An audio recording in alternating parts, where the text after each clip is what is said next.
Hello दोस्तों, जिस तरह आपको पता है कि हम लोग एईडीओ बीपीएससी का जो एईडीओ का एग्जाम होने वाला उसके लिए घटना चक्र का जो भाषा अहर्ता का पहला पेपर है उसके लिए हम लोग कर हिंदी भाषा को कर रहे थे। इसके पहले हमने 2 वीडियो वर्णमाला और जो ध्वनियाँ होते हैं उसको कर चुके हैं। आज हम लोग तीसरा वीडियो संज्ञा से लेकर विश्लेषण तक करेंगे। तो चलिए दोस्तों शुरू करते हैं। अगर आपको इसका पीडीएफ चाहिए तो हमारे चैनल से जरूर जुड़ जाइएगा, टेलीग्राम चैनल से, जिसका आपको लिंक हमारे डिस्क्रिप्शन में मिल जाएगा। चलिए शुरू करते हैं।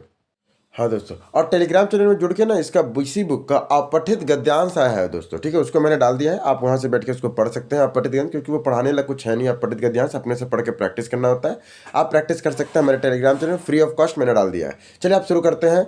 हिंदी व्याकरण के भेद, इसी में हम लोग संज्ञा से करें। पहले सबसे समझते हैं हिंदी व्याकरण के भेद होते क्या है। 2 या 2 से अधिक वर्णों के सार्थक समूह को शब्द कहते हैं। 2 या 2 से अधिक वर्णों के सार्थक समूह को शब्द कहते हैं। रूपांतरण वाक्य प्रयोग तथा उत्पत्ति विकास के आधार पर शब्दों के विभिन्न भेद इस प्रकार। क्या लिख रहा है?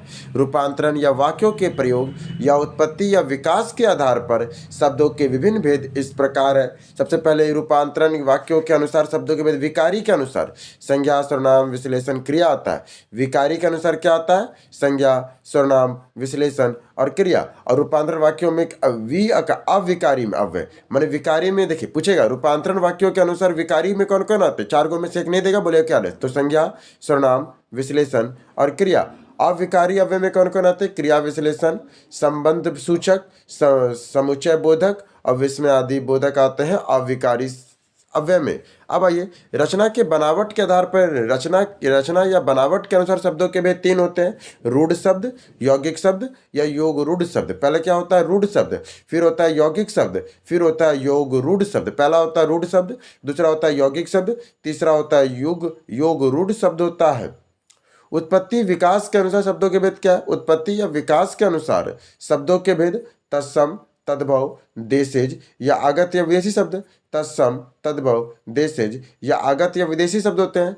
इसी में सबसे पहले हम लोग क्या पढ़ रहे हैं? हम लोग रूपांतरण वाक्यों के अनुसार विकारी कर रहे हैं। विकारी में हम लोग सबसे पहले संज्ञा करेंगे, ठीक है। चलो संज्ञा शुरू करते हैं। संज्ञा, अगर संज्ञा को देखा जाए तो संज्ञा को सबसे किसी व्यक्ति वस्तु, पहले इसका हम लोग डिफिनेशन पढ़ रहे। संज्ञा होता क्या है? किसी व्यक्ति वस्तु स्थान जाति या भाव का बोध कराने वाले शब्द को संज्ञा कहते हैं। किसी व्यक्ति वस्तु स्थान जाति और भाव का बोध कराने वाले शब्द को संज्ञा कहते हैं, ठीक है। रूपांतरण के आधार पर संज्ञा के 3 भेद होते हैं, लिंग, वचन, कारक। ये किसके आधार पर है? ये रूपांतरण के आधार पर है। संज्ञा के रूपांतरण के आधार पर लिंग होता है, वचन होता है, कारक होता है। और संज्ञा का सामान्य भेद है आपका कितना? व्यक्तिवाचक, जातिवाचक, समूहवाचक, द्रव्यवाचक और भाववाचक। ये दोनों प्राय बहुवचन में नहीं होते। जैसे व्यक्तिवाचक है और भाववाचक है, इसका बहुवचन नहीं बना सकते, जबकि जातिवाचक, समूहवाचक, द्रव्यवाचक का बहुवचन बन सकता है, पर व्यक्तिवाचक और भाववाचक का बहुवचन नहीं बनता है। अब आइए हम सबसे पहले व्यक्तिवाचक को पढ़ेंगे। अब व्यक्तिवाचक क्या होता है?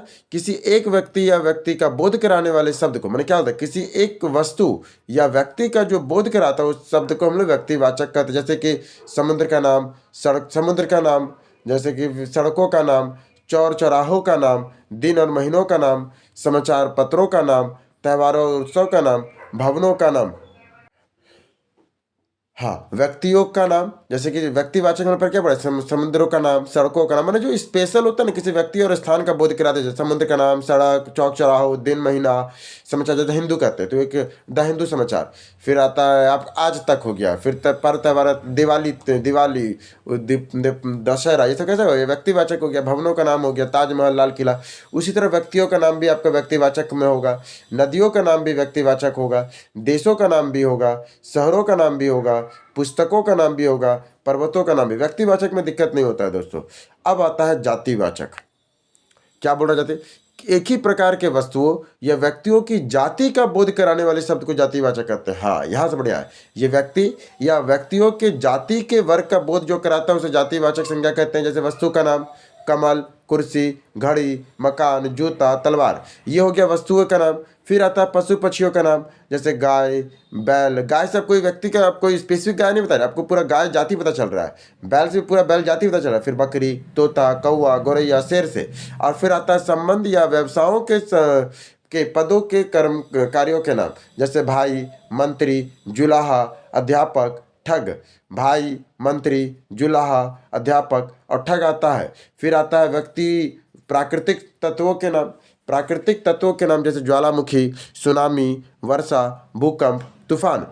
प्राकृतिक तत्वों के नाम क्या क्या है? ज्वालामुखी है, सुनामी है, वर्षा है, भूकंप है, तूफान है। ये क्या हो गया? ये प्राकृतिक तत्वों के नाम हो गए। ठीक है। अब आइए हम लोग पढ़ेंगे समूहवाचक। समूहवाचक में क्या आता है? जिस जिस संज्ञा शब्द से गणीय वस्तु या अधिक्य। गणीय मतलब क्या होता है? जो गिना जा सके। गणीय वस्तु या वस्तुओं या व्यक्तियों के समूह का बोध हो। माने किसी व्यक्ति को जैसे गुच्छा। ठीक है, ये समूहवाचक में आ गया। समूहवाचक का नाम याद करना जरूरी है, इससे बहुत कंफ्यूजन होता है कभी कभी। गुच्छा, कुंज, कुंज, संघ, संघ, श्रृंखला, श्रृंखला, ढेर, ढेर, पुंज, पुंज, सेना, सेना सबको याद रहता है। मंडली भी याद रहता है। परिवार भी एक समूह है। पुस्तकालय, पुस्तकालय भी एक समूह है जहाँ पे पुस्तकों का समूह रखा जाए, उसे पुस्तकालय कहते हैं। पुस्तकालय, कक्षा और जुलूस। फिर से एक बार, समूह में गुच्छा, कुंज, संघ, श्रृंखला, ढेर, पुंज, सेना, मंडली, परिवार, पुस्तकालय, कक्षा, जुलूस। ये हो गया समूहवाचक में। अब आइए द्रव्यवाचक में। जिन वस्तुओं का माप तोल हो सके, अर्थात जो गण्य ना हो। जो गण्य हो उसे समूहवाचक, जो गण्य ना हो उसे द्रव्यवाचक में डाल देंगे। जिसको गण्य ना हो, जैसे धातुओं का नाम। आप सोना को गिन सकते हैं? नहीं, सोना को आप तौल सकते हैं। लोहा, चांदी, मिट्टी, लकड़ी, ऊन, पीतल, तांबा, जस्ता इत्यादि सबको आप गिन नहीं सकते हैं। ये सबको आप तौल सकते हैं या इसका माप निकाल सकते हैं। खाने पीने की वस्तु, अब घी को थोड़ा तो कितना घी है, आप घी को तौलेंगे या तो 100 ग्राम या 50 ग्राम है। तेल को आप लीटर में नापेंगे। दूध है, पानी है, शहद है, शराब है, चाय, कॉफी इत्यादि, ये सब द्रव्यवाचक में आ गए। अब आइए भाववाचक। जिस जिस जिस संज्ञा शब्द से व्यक्ति, वस्तुओं के गुण, धर्म, दशा या व्यापार का बोध, उसे भाववाचक संज्ञा के। क्या लिखा है? जिस संज्ञा शब्द से किसी व्यक्ति, वस्तु के गुण, धर्म, दशा और व्यापार का बोध हो, उसे भाववाचक संज्ञा कहेंगे। अब भाववाचक संज्ञा को सबसे पहले हम लोग दो पार्ट में बांटते हैं। एक हम लोग बांटते हैं तद्धिति प्रत्यय द्वारा, तद्धिति प्रत्यय द्वारा। एक हम लोग बांटते हैं कृत प्रत्यय द्वारा। क्या बांटे पहले हम लोग? पहले बांटे में देखो, भाववाचक संज्ञा है ना, भाववाचक संज्ञा को दो पार्ट में बांटा जाता है। एक बांटते हैं हम लोग तद्धिति प्रत्यय द्वारा, एक बांटते हैं हम लोग कृत प्रत्यय। हम लोग तद्धिति प्रत्यय द्वारा देखते हैं। तद्धिति प्रत्यय को हम लोग फिर तीन पार्ट में बांटते हैं। जातिवाचक संज्ञा से, सर्वनाम से और विशेषण। जैसे कि जातिवाचक कैसे? जैसे लड़का एक जाति हुआ, लड़कपन उसका भाववाचक हुआ। लड़का जाति है, लड़कपन भाववाचक है। चोर एक जाति है, चोरी एक जातिवाचक भाववाचन है। चोरी, चोर जातिवाचक हो गया, जबकि चोरी एक भाववाचक हो गया। पुरुष, पुरुषत्व। पशु, पशुता। पुरुष का होता है पुरुषत्व और पशु का होता है पशुता। फिर होता है सर्वनाम से बना। जैसे अपना एक क्या? अपना एक सर्वनाम है, पर अपनापन एक भावना है। सर्व एक सर्वनाम है, सर्वत्र एक भावना है। निज, निज क्या है? एक सर्वनाम है, फिर निजत्व एक भाव है। अपनापन, सर्वत्र और निजत्व। फिर आता है विश्लेषण। ये क्या है? मीठा या मिठास। मीठा, देखिए मीठा क्या होता है? विश्लेषण है, जबकि मिठास एक आपका भाववाचक है। पूछेगा मिठास क्या है, विश्लेषण या भाववाचक? तो बताना है कि मिठास एक भाववाचक है, जबकि मीठा एक विश्लेषण है। आलसी, आलसी एक विश्लेषण है, पर आलस्य एक भाव है। गरीब एक आपका विश्लेषण है, पर गरीबी एक भाव है। गरीब होना गलती नहीं है, गरीबी का भाव रखना गलती है। गरीब होने में कोई दिक्कत नहीं, पर गरीबी का भाव रखना बहुत गलती है, क्योंकि आप गरीबी के भाव नहीं बदल सकते, गरीबी आप बदल सकते हैं। भूख, भूख आपका विश्लेषण है, जबकि भूखा होना एक भाव है। कृत्य द्वारा, कृत्य द्वारा आप कैसे बना जाता है? तो कृत्य द्वारा क्रिया से और अव्यय से। आइए देखते हैं कृत्य में क्रिया और अव्यय से कैसे बनता है। जैसे क्रिया से बनाना है तो क्रिया से चढ़ना एक क्रिया हो गया, चढ़ाई एक भाव हो गया। लड़ना एक क्रिया है, लड़ाई एक भाव है। खेलना एक क्रिया है, पर खेल एक भावना है। खेलना एक क्या है? खेलना एक क्रिया है, जबकि खेल एक भाव है। थकना एक क्रिया है, पर थकान एक भाव है। थकान है, थकना एक क्रिया होगा, थकान में हमें है नहीं बोलते, वो थकान में है, मतलब हम लोग का भाव है, वो थकान है हम लोग का। बहना एक क्रिया है, बहाव एक भाव है। मरना एक क्रिया है, पर मार एक भाव है। मरना क्रिया है और मार एक भाव है। बढ़िया लिखा है। अब फिर अव्यय से कैसे करेंगे? दूर अव्यय है, दूरी भाव है। ऊपर अव्यय है, ऊपरी भाव है। धक वो अव्यय, धिक्कार भाव है। गर्म भाव अव्यय है, गर्मी एक भाव है। कठोर का कठोरता, मीठा का मिठास। इस तरह करके हम लोग भाववाचक संज्ञा पढ़े। आगे देखते हैं। अब ये महत्वपूर्ण परीक्षा के उपयोगी तथ्य को देखते हैं। संज्ञा से क्या क्या परीक्षा पूछ सकता है। किसी व्यक्ति, वस्तु, स्थान और भाव गुण की अवस्था को नाम को कहते हैं संज्ञा। किसी व्यक्ति, वस्तु, स्थान, भाव, गुण और अवस्था के नाम को क्या कहते हैं? तो संज्ञा कहते हैं। संज्ञा के भेद होते हैं व्यक्तिवाचक, जातिवाचक, समूहवाचक, द्रव्यवाचक और भाववाचक। संज्ञा के भेद कितने होते हैं? व्यक्तिवाचक, जातिवाचक, समूहवाचक, द्रव्यवाचक और भाववाचक। व्युत्पत्ति के आधार पर संज्ञा के भेद होते हैं 3। व्युत्पत्ति के आधार पर संज्ञा के कितने भेद होते हैं? 3 भेद होते हैं, रूढ़ संज्ञा, यौगिक संज्ञा और योग रूढ़ संज्ञा। पहला होता है रूढ़ संज्ञा, फिर होता है यौगिक संज्ञा, फिर होता है योग रूढ़ संज्ञा। पहला है रूढ़ संज्ञा, फिर यौगिक संज्ञा, फिर योग रूढ़ संज्ञा है। फिर जिन जिन संज्ञा शब्दों के सार्थक, जिन संज्ञा क्या लिखा है, जिन संज्ञा शब्दों के सार्थक खंड ना की जा सके उसे रूढ़ संज्ञा कहते हैं। देखिए, जिस संज्ञा शब्दों का हम लोग सार्थक खंड ना कर सके उसे रूढ़ संज्ञा कहेंगे। जिस संज्ञा शब्दों को 2 सार्थक शब्द बन सकते, मान लीजिए कोई संज्ञा शब्द है और उसका 2 सार्थक शब्द बन सकता है, उसे यौगिक शब्द कहेंगे। ऐसा संज्ञा शब्द जो अपने समान अर्थ को प्रकट ना करके किसी विशेष अर्थ को प्रकट करता है उसे योग रूढ़ संज्ञा। पहले क्या योग रूढ़ संज्ञा, मैंने पहले क्या करा, मान लीजिए कोई शब्द है और उसका खंड नहीं हो सकता तो वो रूढ़ संज्ञा हो गया। एक संज्ञा है जिसका 2 सार्थक शब्द बन जा रहा है तो उसे यौगिक संज्ञा कहेंगे। और ऐसा संज्ञा शब्द जो अपने समान अर्थ को प्रकट ना करके किसी विशेष अर्थ को प्रकट करता है उसे योग रूढ़ संज्ञा कहेंगे। क्या कहेंगे? योग रूढ़ संज्ञा कहेंगे। ऐसे संज्ञा शब्द जो किसी व्यक्ति, वस्तु, स्थान का बोध कराते हैं वह कहलाते हैं व्यक्तिवाचक संज्ञा। ऐसा संज्ञा शब्द जो किसी के व्यक्ति, वस्तु, स्थान का बोध कराते हैं उसे हम लोग व्यक्तिवाचक संज्ञा कहेंगे। इसके बाद आता है देश, दिशाओं, समाचार पत्र, पर्वत, ऐतिहासिक युद्धों की घटनाओं को क्या कहेंगे? यह व्यक्तिवाचक है। मान लीजिए कोई देश है और कोई दिशाएं हैं, जैसे पूरा पश्चिम एक दिशा स्पेशल हो गया समाचार पत्र, कोई स्पेशल समाचार पत्र होता है, पर्वत एक स्पेशल है। और ऐतिहासिक युद्ध हम नहीं बोलते बक्सर का युद्ध, पानीपत का युद्ध स्पेशल युद्ध हुआ ना, इसे कहेंगे व्यक्तिवाचक संज्ञा। जिस संज्ञा शब्द में एक ही प्रकार की वस्तु अथवा व्यक्तियों के जाति का बोध हो, मैंने क्या, जैसे मान लिया हम कहें तो मानव एक जाति हो गया ना, तो उसे जातिवाचक संज्ञा कहेंगे। प्रशासनिक तथा राजनीतिक पदों में, प्रशासनिक तथा राजनीतिक पदों, जैसे कि प्रशासनिक तथा राजनीतिक पदों, पशु, पक्षी, वस्तु, प्रकृति, आपदाओं और तत्वों का नाम क्या है? तो जातिवाचक संज्ञा। जैसे बीजेपी बोले, या फिर नहीं, एक मिनट, प्रशासनिक या राजनीतिक पद बोले, जैसे मान लीजिए पीएम बोले तो स्पेसिफिक पीएम का नाम नहीं ले रहे, ये पद हो गया। जैसे बीजेपी प्रेसिडेंट, कोई स्पेशल प्रेसिडेंट नहीं बोले, कांग्रेस प्रेसिडेंट, कोई स्पेशल पद हुआ, कोई स्पेशल व्यक्ति नहीं हुआ। उसे पशु पंछी, जैसे कि हम शेर बोल दिए तो कौन स्पेशल शेर ये तो नहीं बता रहे हैं, तो ये हो जाएगा जातिवाचक संज्ञा। जिस संज्ञा शब्द के व्यक्ति या वस्तुओं के गुण, धर्म, दशा या भाव आदि का बोध होता है उसे भाववाचक संज्ञा कहते हैं। जातिवाचक संज्ञा सर्वनाम, क्रिया, विश्लेषण, अव्यय शब्दों को जोड़कर निर्माण होता है भाववाचक संज्ञा। हम लोग पढ़े थे ना, सर्वनाम से, संज्ञा, सर्वनाम, क्रिया, विश्लेषण, अव्यय शब्दों से हम लोग जोड़ के भाववाचक बना रहे थे ना, वही बोल रहा है भाववाचक संज्ञा।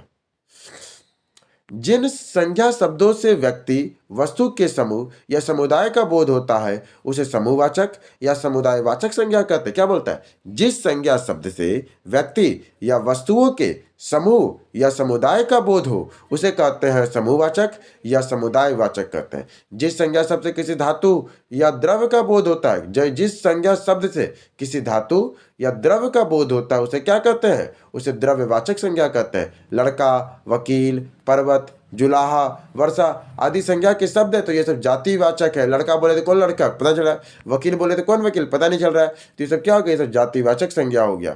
फिर आ जाइए बुढ़ापा, मोटापा, बुढ़ापा, मोटापा, बचपन, मिठास, निजता, मर्मता, मित्रता आदि संज्ञा शब्द कैसे है? ये भाववाचक संज्ञा है। क्या है? फिर चांदी, हीरा, पेट्रोल, डीजल ऐसे कैसा है? तो द्रव्यवाचक है। मीठा का भाववाचक क्या होता है? मिठास होता है। बाप के संबंध में यह भाववाचक संज्ञा क्या होगा? तो बपोती होगा। क्या होगा? बपोती। अब आज ये वचन का प्रयोग किया जाता है संज्ञा के लिए। वचन का प्रयोग कहाँ करते हैं? संज्ञा के लिए। यौवन, लोभ, मोह शब्द क्या है? तो ये सब भाववाचक है। शिक्षक शब्द जातिवाचक है। बंधुत्व कैसा है? भाववाचक है। सूर्य कैसा भाववाचक है? तो सौर्य का है। आइए परिचय उपयोगी तथ्य के बारे में पढ़ते हैं। व्यक्तिवाचक और भाववाचक संज्ञाएं प्रायः बहुवचन नहीं होते। जो व्यक्तिवाचक होता है और भाववाचक जो संज्ञा है वो बहुवचन नहीं होते हैं। ठीक है। समूहवाचक संज्ञा में गुच्छा, कुंज, संघ, ढेर, पुंज, जुलूस, कक्षा, पुस्तकालय, परिवार, मंडली, सेना इत्यादि आते हैं। क्रिया से निर्मित भाववाचक संज्ञा चढ़ाई, लड़ाई, थकान, भाव आदि आते। क्रिया से निर्मित भाववाचक संज्ञा कौन कौन है? चढ़ाई है, लड़ाई है, थकान है, भाव है इत्यादि है। अव्यय से निर्मित भाववाचक संज्ञाएं होती है दूरी, ऊपरी, धिक्कार, गर्मी इत्यादि। अव्यय से निर्मित भाववाचक संज्ञा कौन कौन है? दूरी है, ऊपरी है, धिक्कार है, गर्मी है इत्यादि है। राम ने श्याम के साथ मित्रता का निर्वाह किया। इस वाक्य में भाववाचक संज्ञा क्या है? मित्रता। राम ने श्याम के साथ मित्रता का निर्वाह किया। इस वाक्य में भाववाचक संज्ञा क्या है? तो मित्रता है। सुंदर शब्द का भाववाचक संज्ञा क्या होगा? सुंदरता या सौंदर्य। सुंदर शब्द का भाववाचक संज्ञा क्या होता है? सुंदरता या सौंदर्य।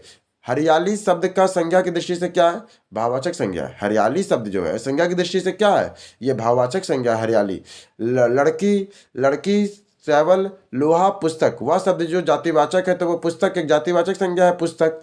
और लकड़ी, शैवल, लोहा, ये सब ये क्या है? तो ये सब हो गया क्या? द्रववाचक में हो गया। कवि शब्द क्या है? तो कवि से आप कौन पता चल रहा है? कवि कौन है? तो नहीं पता चल रहा, तो ये जातिवाचक संज्ञा हो गया। हरा, पतला, गहरा, सभा, ये सतह समूह है तो ये सभा समूहवाचक में कौन आ गया? तो सभा। बाकी हरा, पतला, गहरा, ये सब क्या आ गया? हरा, पतला, गहरा, ये सब आपका भाववाचक में ये कह सकते हैं, या फिर द्रव, पता नहीं, ये सब संज्ञा में नहीं आते हैं। ये किसी व्यक्ति या वस्तु का बोध थोड़ा ना करा रहे हैं ये, पर सभा जो है ये समूह का बोध करा रहा है। आप, आकाश, चलना, लंबा, संज्ञा शब्द कौन है? तो आकाश। आकाश से के व्यक्ति का बोध हो रहा है ना, तो ये संज्ञा शब्द आकाश, माने ऊपर का हो रहा है। फिर निजवाचक, व्यक्तिवाचक, जातिवाचक, भाववाचक में संज्ञा का भेद नहीं है तो निजवाचक नहीं है, क्योंकि सर्वनाम का बोध है। मोहन, परिश्रम और ईमानदार, वाक्य की संज्ञा क्या है? तो मोहन है।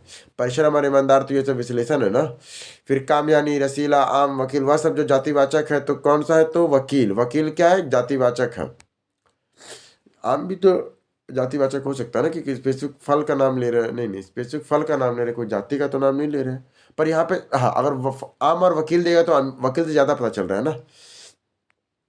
भाई, ठग, माली, जुल्हा शब्द में जातिवाचक शब्द है। भाई, ठग, माली, जुल्हा, ये सब जातिवाचक शब्द है। थकावट, आलस, बुराई, बुढ़ापा, क्रिया से बनने वाले भाववाचक संज्ञा क्या कौन है? थकावट, ये क्रिया से बनता है। जबकि आलस्य, क्या आलस क्या हो गया? तो ये भी एक भाववाचक संज्ञा, थकावट एक भाववाचक है। राष्ट्र शब्द का भाववाचक क्या होगा? राष्ट्रीय। और दुनिया जो जो संज्ञा शब्द है, दुनिया के लिए संज्ञा शब्द का विश्लेषण क्या है? तो दुनियावी। दुनिया के लिए दुनियावी। अब हम लोग करेंगे सर्वनाम का परिचय। चलिए सर्वनाम करते हैं। सर्वनाम क्या है? सर्वनाम के भेद, एक मिनट पहले। सर्वनाम वह विकारी शब्द जो संज्ञा के स्थान के बदले आता है उसे कहते हैं सर्वनाम। सर्वनाम क्या है? जो वह विकारी शब्द, कौन याद रखेगा? वह विकारी शब्द जो संज्ञा के बदले या स्थान पर आता है उसे सर्वनाम कहते हैं। व्याकरण डॉक्टर दिस्मती रूस के एक नए सर्वनाम का उल्लेख किया, वो है संयुक्त सर्वनाम। संयुक्त सर्वनाम का किसने बताया है? दिम दिस्ते रूस के, इन्होंने बताया था। अब पूछेगा सबसे इंपॉर्टेंट, सर्वनाम के कितने भेद होते हैं? तो 6 भेद होते हैं। कौन सा? पुरुषवाचक, निजवाचक, निश्चयवाचक, अनिश्चयवाचक, संबंधवाचक, प्रश्नवाचक। फिर से, सर्वनाम के कितने भेद है? 6 भेद है। पुरुषवाचक, निजवाचक, निश्चयवाचक, अनिश्चयवाचक, संबंधवाचक और प्रश्नवाचक। अब आइए, पुरुष या स्त्रियों के समान स्थान में प्रयुक्त होने वाले सर्वनाम। पुरुषवाचक सर्वनाम में कितने भेद होते हैं? तो इसके 3 भेद होते हैं। उत्तम पुरुष, मैं और हम। मध्यम पुरुष, तू, आप, तू, तुम, आप। अन्य पुरुष, वह, वे, ये, यह। अन्य पुरुष में कौन आते हैं? वह, वे, ये, यह। फिर आता है आपका, जिनका प्रयोग कर्ता के लिए या कर्ता के साथ अपनत्व प्रकट करने के लिए हो। जिसका प्रयोग कर्ता के लिए या कर्ता के साथ अपनत्व प्रकट करने के लिए हो। एक मिनट, ये हम लोग क्या पढ़े? पहले हम लोग पढ़े पुरुषवाचक, अब हम लोग पढ़ेंगे निजवाचक। निजवाचक क्या है? तो निजवाचक सर्वनाम जिसका प्रयोग कर्ता के लिए या कर्ता के साथ अपनत्व का प्रकट करता, जो अपनापन दिखाए उसे कहते हैं निजवाचक। आपका प्रयोग संज्ञा सर्वनाम के निश्चित से होता है। वे, आप, कहीं, वही कार्य में रहा। मैं, आप, वही कार्य में कार्य कर रहा है। अवधारणा के अर्थ में आपके साथ ही जोड़ कर करते हैं। एक मिनट के, निजवाचक में क्या आता है? निजवाचक का पहले प्रयोग क्या क्या है? निजवाचक में आता है आपका, निजवाचक सर्वनाम में आप आता है, अपने आप आता है, खुद आता है, स्वयं आता है, स्वतः आता है। मैंने जैसा जैसा वाक्य होगा ना, अगर उसमें आपको आप, अपने आप, खुद, स्वयं, स्वतः, निज मिल रहा, मैंने वो खुद के बारे में बता रहा है। सर्वसाधारण के अर्थ में आप भला तो जग भला, आप भला तो जग भला, ये कैसा हो गया? ये निजवाचक सर्वनाम है। आई निजवाचक सर्वनाम का अर्थ होता है, डिटेल में देखते हैं यहाँ पे इसका उदाहरण के साथ। आपका प्रयोग कहाँ करेंगे? संज्ञा सर्वनाम के निश्चित होता है या संज्ञा सर्वनाम में निश्चय के लिए होता है। मैं, आप, वही कार्य कर रहे हैं। अवधारणा के अर्थ में आपको साथ जोड़कर ही भी करते, जैसे मैं यह कार्य आप ही कर लूंगा, अपने अपने आप ही कर लूंगा। ठीक है, अब आ जाइए निश्चयवाचक सर्वनाम। क्या लगता है निश्चयवाचक में? वक्ता के पास या दूर के किसी वस्तु के निश्चय का बोध कराने वाला सर्वनाम को निजवाचक सर्वनाम कहते हैं। निजवाचक सर्वनाम क्या है? वक्ता के पास या दूर की किसी वस्तु का निश्चय का बोध कराने वाले को हम लोग निश्चयवाचक सर्वनाम कहते हैं। वक्ता के पास या दूर किसी वस्तु का निश्चय का बोध कराने वाले सर्वनाम को निश्चयवाचक सर्वनाम कहते हैं। यह, वह, वे, जे और ये है। यह, वह, वे और जे और ये आते हैं निश्चयवाचक में। निश्चयवाचक में कौन कौन आता है? यह आता है, वह आता है, ये, जे और ये आता है। जैसे कि दूरस्थ संज्ञा के स्थान पर हम लोग वह या वे करेंगे और समीपवर्ती संज्ञा के स्थान पर यह। मतलब अगर कोई समीप का चीज का अगर बोध कराना है तो हम लोग यह या ये कहेंगे। और कोई जैसे यह मेरा दोस्त है, ये लोग हम, ये मेरे लोग हैं। अब मान लिया वही दूरवर्ती कहना है, वह तुम्हारा दोस्त है, वे लोग जा रहे हैं। ये दूरस्थ दिखा रहा है और ये समीपवर्ती दिखाता है। अब आइए, अब आता है संयुक्त सर्वनाम।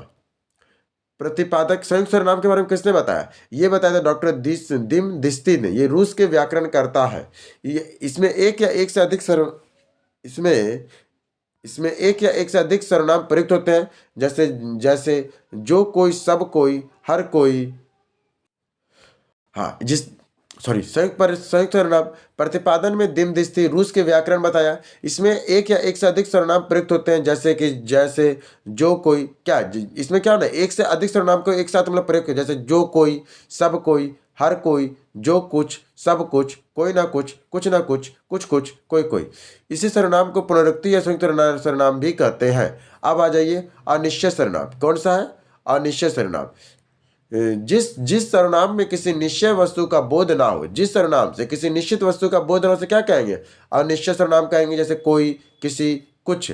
जैसे सजीव प्राणियों के लिए संज्ञा के स्थान पर प्रयुक्त सर्वनाम, जैसे मान लो कोई सजीव प्राणी के लिए कोई संज्ञा के स्थान में कोई सर्वनाम प्रयुक्त करना है तो कोई, किसी। जैसे बाहर कोई आया है, निर्जीव प्राणियों के लिए कुछ, किसी ने कुछ मत लो। मान लो कोई सजीव के बारे में कुछ बताना है ना तो कोई का प्रयोग करेंगे, और कोई निर्जीव के बारे में बताना है तो कुछ का। जैसे किसी से कुछ मत लो, किसी से कुछ मत लो, ये क्या हो गया? निर्जीव का। अब आ जाइए संबंधवाचक सर्वनाम। जब वाक्य में किसी दूसरे सर्वनाम का संबंध स्थापित हो उसे संबंधवाचक सर्वनाम कहते हैं। जब वाक्य में किसी दूसरे सर्वनाम का संबंध स्थापित हो उसे संबंधवाचक सर्वनाम कहते हैं। जैसे जो, सो, जैसा वैसा, जिसको उसको, जिससे उससे, जो वे। जिससे संबंध का बोध हो। जैसे जो से, सो से, जैसा वैसा, जिसको जिसको, जिससे जिससे, वह, जो वो और जो जैसा इत्यादि संबंधवाचक सर्वनाम है। जो जैसा जिसे, सो वैसा इससे, ये सहसंबंधवाचक सर्वनाम। एक मिनट यहाँ ध्यान से देखिए, कहता है कि संबंधवाचक सर्वनाम में तो जो, सो, जैसा वैसा, जिसको उसको, जिससे उससे, जो, ये तो पूरा हो गया संबंधवाचक में। संबंधवाचक को भी दो पार्ट में तोड़ा है। कैसे तोड़ा है? तो जो जैसा ये हो गया संबंधवाचक सर्वनाम, और सो, वैसा, उसे इत्यादि को सहसंबंधवाचक सर्वनाम कहते हैं। सो, वैसा, उसे, इसे सहसंबंधवाचक सर्वनाम कहते हैं। फिर आता है प्रश्न करते हुए जिन सर्वनामों का प्रयोग करते हैं उसे प्रश्नवाचक सर्वनाम कहते हैं। जैसे कौन, क्या, किसे, किससे, किससे। कौन, क्या, किससे, किससे, किसने और किसे, ये सब क्या हो गया? सब प्रश्नवाचक हो गया। कौन, किसे, किसने, किससे का प्रयोग व्यक्ति चेतन जीव हेतु करते। जैसे बाहर कौन आया। कौन, किसे, किसने, किससे का प्रयोग व्यक्ति के चेतन जीव हेतु प्रयोग करते हैं। बाहर कौन आया। क्या, किसे, किससे का प्रयोग वस्तु के जड़ पदार्थों हेतु करते। जी, तुम किससे लिखोगे। क्या, किसे, किससे का प्रयोग वस्तु के जड़ पदार्थों के हेतु होता है। तुम किससे लिखोगे। सॉरी। फिर आता है भाई हम लोग परीक्षा उपयोगी तथ्य हम लोग डिफिनेशन पढ़ लिए। अब क्या क्या परीक्षा में पूछ सकता है। सर्वनाम का शाब्दिक अर्थ क्या होता है? सबका नाम। सर्वनाम का शाब्दिक अर्थ है सबका नाम। मैं, तू, आप, यह, वह इत्यादि क्या है तो ये सर्वनाम है। मैं, तू, आप, यह, वह, क्या मतलब जिस सबका नाम हो गया वह सर्वनाम हो गया। और ये ठीक है। हिंदी में प्रयोग की दृष्टि से सर्वनाम की संख्या 6 होती है। कितना होता है? 6। पुरुषवाचक सर्वनाम के भेद होते हैं 3। उत्तम पुरुष, मध्यम पुरुष, अन्य पुरुष। वक्ता या लेखन जिस सर्वनाम शब्दों का प्रयोग के लिए स्वयं को कहते हैं उसे उत्तम पुरुष कहते हैं। जिस सर्वनाम शब्दों का प्रयोग बोलने वाला वक्ता के लेखक और सुनने वाला पाठक श्रोता के लिए करे उसे मध्यम पुरुष कहते हैं। जिस सर्वनाम का संबंध वक्ता बोलने वाला और श्रोता सुनने वाला ना होकर किसी अन्य व्यक्ति के लिए कहे उसे अन्य पुरुष कहते हैं। ऐसे सर्वनाम जो शब्द जो निकट, पास या दूर की वस्तु, किसी व्यक्ति या वस्तुओं की ओर निश्चय पूर्वक संकेत करे उसे कहते हैं निश्चयवाचक सर्वनाम। ऐसे सर्वनाम शब्द जिनमें किसी निश्चित व्यक्ति या वस्तु का बोध की जानकारी नहीं होता उसे कहते हैं अनिश्चयवाचक सर्वनाम। फिर आता है ऐसा सर्वनाम शब्द जो किसी दूसरी संज्ञा या सर्वनाम के संबंध के स्थापित करने के लिए प्रयुक्त हो उसे संबंधवाचक सर्वनाम कहते हैं। जो सर्वनाम शब्द संज्ञा के स्थान पर आते हो किंतु वाक्यों के प्रश्नवाचक बनाते हो उन्हें कहते हैं हम लोग प्रश्नवाचक सर्वनाम। जो सर्वनाम शब्द संज्ञा के स्थान पर आते हो किंतु वाक्य को प्रश्नवाचक बनाते हैं वे कहलाते हैं प्रश्नवाचक सर्वनाम। फिर आता है ऐसा सर्वनामिक शब्द जिसका प्रयोग संज्ञा के लिए किया जाता है उसे कहते हैं निजवाचक सर्वनाम। ऐसे सर्वनामिक शब्द जिनका प्रयोग स्वयं के लिए किया जाता है उन्हें क्या कहते हैं निजवाचक सर्वनाम। वह मनुष्य नहीं देवता है, वह क्या है तो ये निश्चय, वह मनुष्य नहीं देवता है या क्या, या वह शब्द क्या है तो ये निजवाचक सर्वनाम है। कोई आ रहा है में कोई कैसा है तो अनिश्चयवाचक सर्वनाम है। जिसकी लाठी उसकी भैंस, जिसके शब्द का सर्वनाम क्या है तो संबंधवाचक सर्वनाम है। जिसकी लाठी उसकी भैंस ये संबंधवाचक है, उसकी, जिसकी और उसकी। वह मैं कौन खेल रहा है में कौन क्या तो प्रश्नवाचक सर्वनाम है। मैं आप ही खा लूंगा, मैं आप ही शब्द में सर्वनाम क्या है तो निजवाचक सर्वनाम है। मैं आप ही खा लूंगा मैं आप शब्द का सर्वनाम क्या है तो निजवाचक सर्वनाम है। जो सर्वनाम शब्द संज्ञा शब्द के मेल से बनते हैं उन्हें कहते हैं संयुक्त सर्वनाम। जो सर्वनाम संज्ञा शब्द के मेल से बनते हैं उन्हें हम लोग संयुक्त सर्वनाम कहते हैं। सर्वनामी शब्द क्या है तो एक तरह का विकारी शब्द है। सर्वनामी शब्द क्या है तो एक तरह का विकारी शब्द होते हैं सर्वनामी शब्द। कोई सज्जन आपको बुला रहा है वाक्य में सर्वनाम क्या है अनिश्चयवाचक सर्वनाम है। कोई सज्जन आपको बुला रहा है वाक्य में सर्वनाम क्या है यह अनिश्चयवाचक सर्वनाम है। आप भला तो जग भला में आप रेखांकित पद का सर्वनाम क्या है तो निजवाचक सर्वनाम है।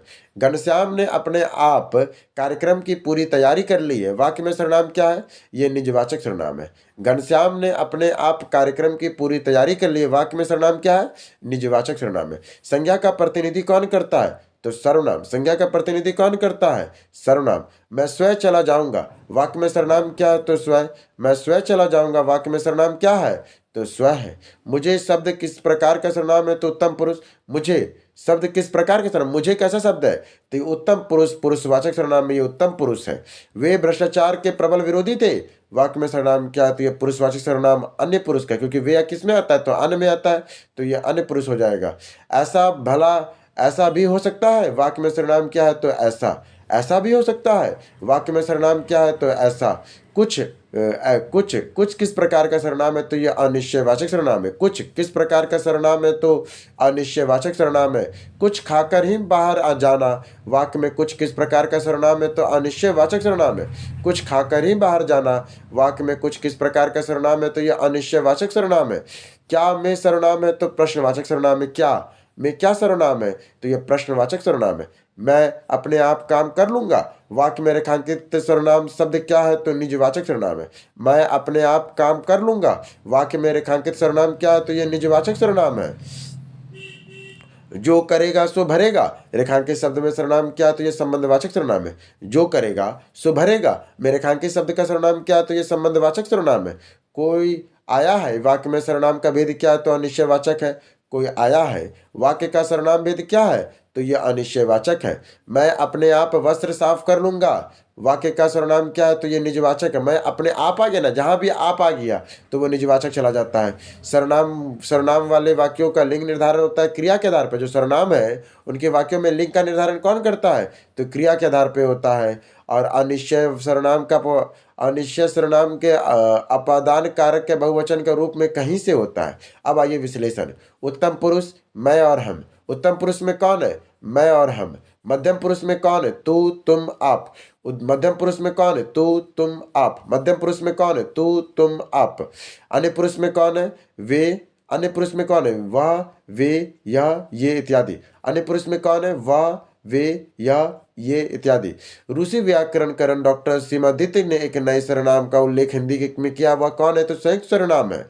जब जो कोई सब कोई हर कोई जो कुछ सब कुछ कुछ ना कोई कुछ ना कुछ इत्यादि कैसे है तो ये संयुक्त सर्वनाम है। और सजीव प्राणियों में संज्ञा के स्थान पर प्रयुक्त सर्वनाम कौन होता है तो कोई और या किसी, कोई या किसी तरह सर्वनाम खत्म। अब हम लोग करेंगे क्रिया और उसके प्रमुख भेद। क्रिया और उसके प्रमुख भेद।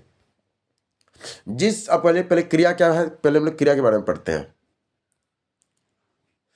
जिस शब्द अथवा शब्द समूह में किसी विशेष कार्य के लिए अथवा किए जाने का बोध हो, जिस शब्द अथवा शब्द समूह से किसी कार्य को करने अथवा किए जाने का बोध, उसे क्रिया कहेंगे। क्रिया क्या कहेंगे?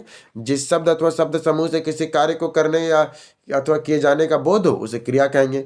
इसका शाब्दिक अर्थ होता है किसी कार्य का होना या किया जाना। जिस विकारी शब्द से किसी वाक्य वस्तु के विषय में कुछ विधान किया जाता है, जिस विकारी शब्द से किसी वस्तु के विषय में कुछ विधान किया जाता है उसे क्रिया कहते हैं। क्रिया का मूल क्या है? तो धातु। क्रिया शब्द का वह अंश है जो प्राय क्रिया के सभी प्रारूपों में होता है। क्रियापद का वह अंश है जो प्राय क्रिया के सभी प्रारूपों में होता है। जिस मूल शब्द या अक्षर से क्रिया का निर्माण होता है उसे धातु कहते हैं। जिस मूल शब्द या अक्षर से क्रिया का निर्माण होता है उसे धातु कहते हैं। ठीक है। क्रिया शब्द का वह जो प्राय क्रिया के सभी प्रारूपों में शामिल होता है उसे धातु कहते हैं। सिंपल सा वर्ड में कहा जाए तो क्रिया क्या है? सबसे पहले हम लोग क्रिया क्या इसके बारे में पढ़ते हैं। जिस शब्द अथवा शब्द समूह से किसी कार्य के होने अथवा किए जाने का बोध हो उसे क्रिया कहेंगे। क्रिया का शाब्दिक अर्थ क्या है? किसी कार्य का होना या किया जाना, वो क्रिया है। जिस विकारी शब्द से किसी वस्तु के विषय में कुछ विधान किया जाए उसे क्रिया कहेंगे। अब क्रिया का मूल क्या होता है? तो वो धातु होता है। जिस मूल शब्द या अक्षर से क्रिया का निर्माण होता है उसे जैसे जैसे हम लोग क्रिया बोले तो क्रिया बना किससे? तो वो धातु से बना, वो मूल अक्षर को धातु कहते हैं। क्रियापद का वांश जो प्राय क्रिया के सभी प्रारूपों में होता है उसे धातु कहते हैं। अब धातु का दो भेद होता है। धातु का क्या भेद है? तो धातु का दो भेद होता है। एक होता है मूल धातु, एक होता है यौगिक धातु। सबसे पहले मूल धातु को पढ़ते हैं।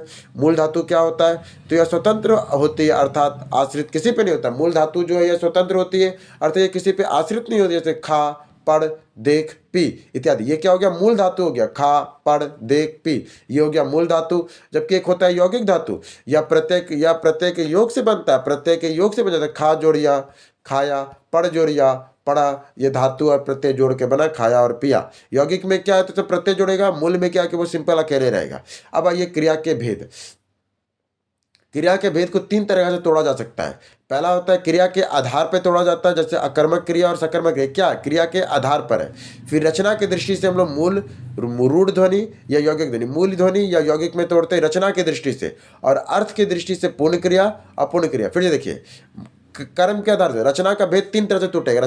क्रिया को हम लोग तीन तरह से तोड़ सकते हैं। पहला है कर्म के आधार पर, जैसे अकर्मक क्रिया, सकर्मक क्रिया। रचना के दृष्टि से मूल या रूढ़ क्रिया, यौगिक क्रिया। और अर्थ की पूर्णता के आधार पर पूर्ण क्रिया या पूर्ण क्रिया। आइए सबसे पहले अब रचना की दृष्टि से क्रिया के भेद देखें। रचना की दृष्टि से दो तरह से रूढ़ या मूल क्रिया, एक होता है यौगिक क्रिया। अब मूल क्रिया को भी हम लोग इसमें कैसे तोड़ सकते हैं? मूल क्रिया वे धातु जो धातु से बनते हैं उसे रूढ़ या मूल क्रिया कहते हैं। जो मूल धातु से प्रत्यय लगकर बने उसे रूढ़ जो मूल धातु के प्रत्यय से लगकर बने, जैसे खा से जोड़ खाया, खाना, देख से देखा, देखना, ये क्या हो गया? रूढ़ या मूल क्रिया हो गया। जबकि यौगिक क्रिया क्या है? धातु के का अधिकार प्रत्यय लगाकर बने, जैसे खाना से खिलाना, पीना से पिलाना। एकाधिकार माने एक से जब ज्यादा प्रत्यय लगेगा ना तो वो यौगिक से बनेगा। सिर्फ एक यौगिक लगेगा जब एक। देखो सिंपल वर्ड में रचना की दृष्टि से क्रिया को दो बार बांटा गया, मूल क्रिया, यौगिक क्रिया। मूल क्रिया क्या है? जिसे हम लोग मूल में खा, पा, ला जोड़े, अगर उसमें सिर्फ एक प्रत्यय भी जुड़ रहा है तो वो मूल क्रिया आ जाएगा रचना की दृष्टि से। अगर एक से ज्यादा जुड़ रहा है तो यौगिक प्रत्यय से बनेगा। जैसे कि खाना तो खा एक मूल क्रिया है, ना एक प्रत्यय जोड़े फिर एक ना जोड़ दिए, या खिलाना, पिलाना और देखना, या दो को आपको प्रत्यय दिख रहा है, ये हो गया आपका मूल, ये हो गया यौगिक क्रिया। अब देखिए कर्म के आधार पर इसको तोड़ा जाएगा। कर्म के आधार पर सकर्मक क्रिया और अकर्मक क्रिया। सबसे पहले हम लोग सकर्मक क्रिया के बारे में पढ़ते हैं। जिस क्रिया का प्रभाव कर्म पे पड़े, सकर्मक क्रिया क्या होता है? जिस क्रिया का प्रभाव कर्म पे पड़े उसे सकर्मक क्रिया करेंगे। जिस क्रिया का प्रभाव कर्म पे पड़ता है उसे सकर्मक क्रिया कहते हैं। जहाँ, क्या, किसे, किसको इत्यादि प्रश्नों के उत्तर मिले वह सकर्मक क्रिया होती है। जहाँ, क्या, किसे, किसको इत्यादि प्रश्नों के उत्तर मिले वह सकर्मक क्रिया होती है। जैसे मोहन। फिर इसका भेद क्या है सकर्मक क्रिया का? सकर्मक क्रिया का दो भेद होता है। एक होता है कर्मक क्रिया, एक होता है द्विकर्मक क्रिया। एक द्विकर्मक क्रिया क्या है? दो क्रियाएं जब एक साथ हो, जैसे राम ने श्याम को पुस्तक दी, राम ने श्याम को पुस्तक दी, तो यहाँ दो कर्म हो रहा है। एक कर्म के जब एक ही क्रिया संपन्न हो, जैसे राम ने साइकिल चलाई, यहाँ एक ही क्रिया संपन्न हो रहा है, तो ये हो गया आपका सकर्मक क्रिया। अब आ जाइए अकर्मक क्रिया। जिस क्रिया का प्रभाव कर्ता पे पड़ता है, सकर्मक। सकर्मक में क्या पड़ रहा था? कर्म पे पड़ रहा था। सकर्मक में जो था वो क्रिया का प्रभाव किस पे पड़ रहा था? कर्म पे पड़ रहा था। जबकि अकर्मक क्रिया में कर्म का जो प्रभाव होता है वो कर्ता पे पड़ता है। जहाँ इसका क्या, जहाँ क्या किसे किसको प्रश्न को उत्तर ना मिले, मैंने जहाँ क्या किसे किसको भी प्रश्न को उत्तर ना मिले तो वह कर्मक क्रिया। जैसे कि मोहन सोता है, मोहन कहाँ सोता है पता नहीं चल रहा है, तो यहाँ सोना का फर्क किस में पड़ रहा है? मोहन में पड़ रहा है, तो यह कर्मक क्रिया होगी। जैसे यहाँ पे आप देखिए, मोहन पुस्तक पढ़ता है, मोहन पुस्तक पढ़ता है, मोहन क्या पढ़ता है? पुस्तक पढ़ता है। जब पुस्तक पे भाव पड़ रहा है तो ये कर्म हो गया, तो ये सकर्मक क्रिया या कर्मक क्रिया हो गया। अब आइए यौगिक क्रिया के भेद।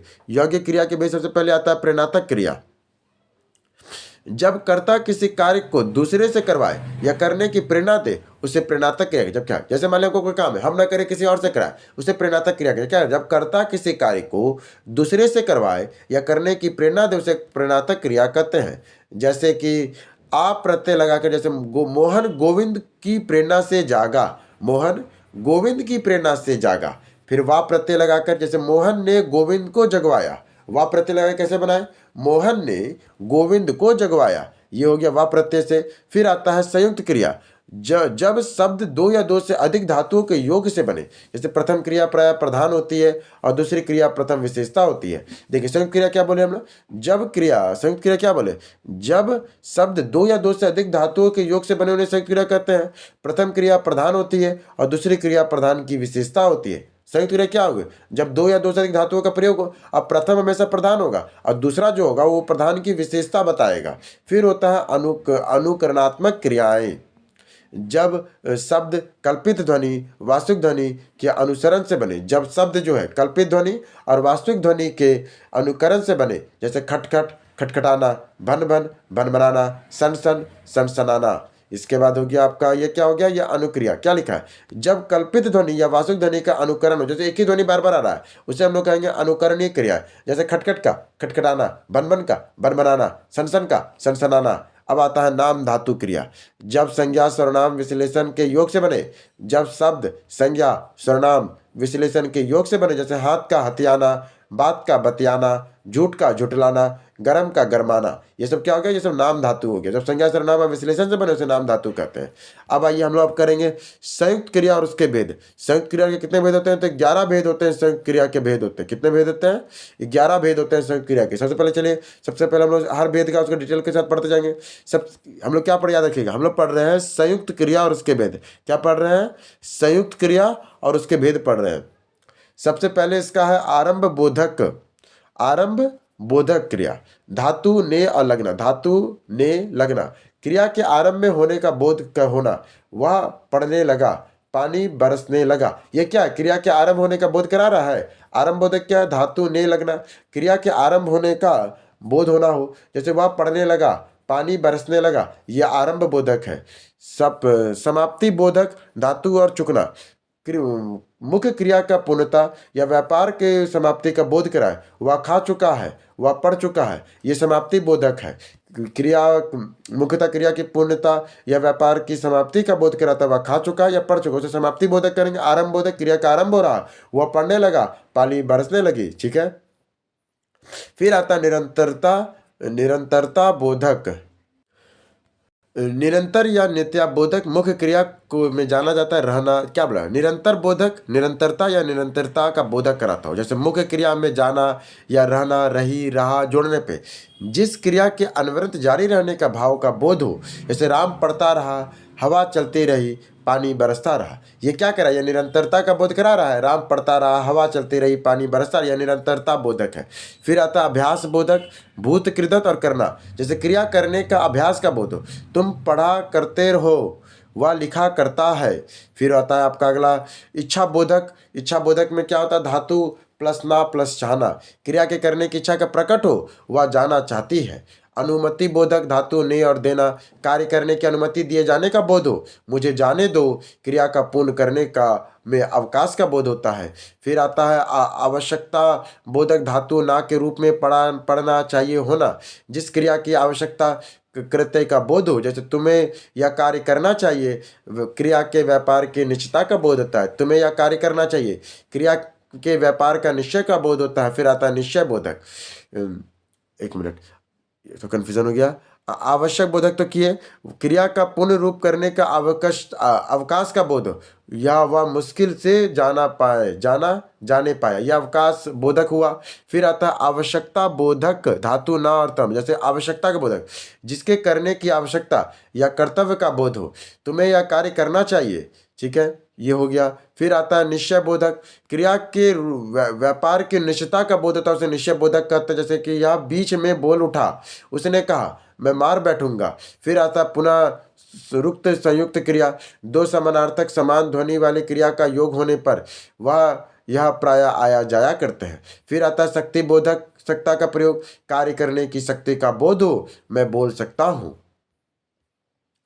ये अब आता है, हम लोग करेंगे अर्थ की पूर्णता के आधार पर क्रिया के भेद। हम लोग क्या करेंगे, अर्थ की पूर्णता के आधार पर क्रिया के भेद। जैसे पूर्ण क्रिया, पूर्ण क्रिया क्या होता है, जिस क्रिया का पद का पूर्ण क्रिया क्या है, या पूरक होते हुए गैर क्रिया के पद की आवश्यकता नहीं होती। इसमें पूरक होते गैर क्रिया पद की आवश्यकता आवश्यक नहीं होता, इसमें पूरक होते हुए भी गैर क्रिया पद की आवश्यकता नहीं होती है। क्रियापद से क्रिया का अर्थ प्रकट होने पर राम पढ़ता है, मोहन खेलता है। फिर आता है अर्थपूर्ण क्रिया, यह प्राय संज्ञा या विश्लेषण का अर्थ देती है, यह प्राय संज्ञा या विश्लेषण का अर्थ द्वारा अर्थ देती है। जो क्रिया का अर्थ पूर्ण करने हेतु जो क्रिया अपना अर्थ पूर्ण करने हेतु किसी अन्य पे निर्भर हो, जो क्रिया अपना अर्थ पूर्ण करने हेतु किसी अन्य पे निर्भर हो, जैसे मोहन श्याम मोहन को मूर्ख समझता है, विश्लेषण, मूर्ख क्या हो गया, विश्लेषण, और समझता क्या हो गया, क्रिया हो गया। यह हो गया अपूर्ण क्रिया। फिर आता है पूर्णकालिक क्रिया, जब कर्ता कार्य समाप्त कर उसी क्षण दूसरे कार्य को आरंभ करता है। जैसे मोहन खाना खाकर विद्यालय गया, इसमें क्रिया का बोध में अंत में कर शब्द का प्रयोग हुआ, इसमें क्रिया का शब्द के अंत में कर शब्द का बोध का प्रयोग हुआ है।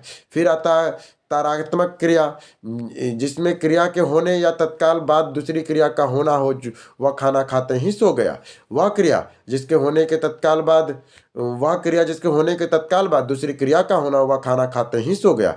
यह मुख्य क्रिया से पहले समाप्त या संपन्न होती है, इसमें ही निपात का प्रयोग होता है। फिर आता है कतिपय या ध्वस्त अकर्मक या सकर्मक क्रिया के उदाहरण। अब हम लोग क्या करेंगे, कतिपय ध्वस्त में अकर्मक और सकर्मक क्रिया कुछ उदाहरण को पढ़ते हैं। जैसे कि अकर्मक क्रिया क्या है, जिसमें कि कर्ता पे प्रभाव पड़ता है, वह खेल रहा है, वह पढ़ रहा है, कुआं भरता है, रस्सी ऐंठती है, उसका सिर खुजलाता है, बूंद बूंद से घड़ा भरता है, उसकी जी लचलाता है, जी घबराता है। ये सब क्या हो गया, ये सब अकर्मक क्रिया है। वह खेल रहा है, वह पढ़ रहा है, कुआं भरता है, रस्सी ऐंठती है, उसका सिर खुजलाता है, बूंद बूंद से घड़ा भरता है, उसका जी ललचाता है, जी घबराता है। ये सब क्या हो गया, ये सब अकर्मक क्रिया हो गया। फिर सकर्मक क्रिया क्या है, तो वह फुटबॉल खेल रहा है, वह पुस्तक पढ़ रही है, श्याम पानी भरता है, मजदूर रस्सी ऐंठता है, मोहन अपना सिर खुजलाता है, वह घड़ा भरता है। ये चीज़ें तुम्हारे जी ललचाती है, विपदा मुझे घबराती है। ये हो गया सकर्मक क्रिया। अब आइए हम लोग परीक्षा उपयोगी तथ्य कुछ पढ़ेंगे।